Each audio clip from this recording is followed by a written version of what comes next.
বন্ধুরা, আজকে আমরা ফাইনালি মাছ মারবো। এই যে পুকুর দেখতেছেন, এই পুকুর থেকে মাছ মারবো। বহুদিন ধরে মাছ টাছ মারি না, তো যাই একটা ডোরজালের সাহায্যে আজকে মাছ মারবো। আর দেখবো যে কি কি মাছ আছে আর মাছের সাইজ কত বড় বড় হয়েছে, মাছগুলো বড় হয়েছে না নাই দেখবো। তো আপনারা ভিডিওটা নাটক দেখতে থাকেন, খুবই ভালো লাগবে। বাপরে, এই যে দেখেন এই যে মাছ, ও কত সুন্দর। এইবার সে মাছ উঠছে, মেলারি মাছ উঠছে। একটা, দুইটা, তিনটা, চারটা, মানে এটি আমরা রাখবো না আর কি। আমরা যে সবগুলো মাছ রাখবো না আর কি। আমরা অ্যাকচুয়ালি মাছ ওইরকম মানে দেখবেন নাকি আর কি, মানে মাছের কি সাইজ হয়েছে, তো ওইটি দেখার জন্য মানে মাছটি মারতেছি আর কি। দেখেন এই যে কি সুন্দর দেখাতেছে, মানে এত সুন্দর মাছ কিলুবিলি করতেছে। এই যে এই মাছটা হয়েছে সবচেয়ে বড় আর কি, এটা ফেঁকা নাকি কয়। তো যাই হোক, এই যে এটা মজার মাছ হচ্ছে, এটা আমরা রাখলাম, এটা খাবো।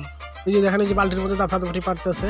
আর এই যে বাকি যা দেখতেছেন এই যে বালতির মধ্যে, তো আমরা একটাই রাখছি বড়টা, আর দেখি এখন থেকে দুই একটা রাখবো আর কি। বাকিগুলো যে সাইডে দেবো, মানে এগুলো বড় হয় ওইরকম আর কি।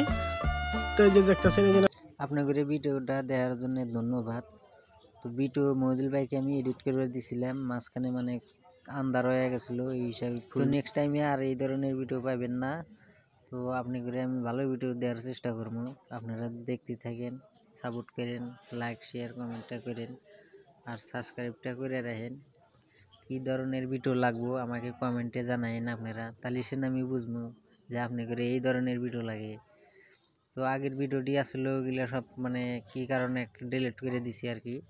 তো এখন ভালো ভালো ভিডিও পাবেন, নেক্সট টাইম আর এরকম ধরনের ভিডিও দিব।